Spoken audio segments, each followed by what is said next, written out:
के माई नहीं बा अभागा हुई जकरा के माई नहीं बा अभागा हुई जकरा के माई नहीं बा।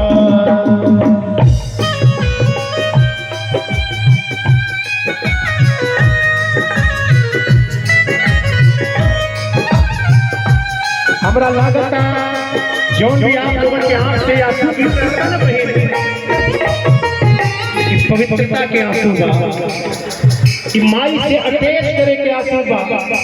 याद करी बचपन के हर नन हमें से माई हमके टिकवा लगावे, शू में चाटे हमके माई के लोग भूल जाते, कोई आश्रम भेज देला। एक माई के 3 गो लड़का, कोई डॉक्टर बा, कोई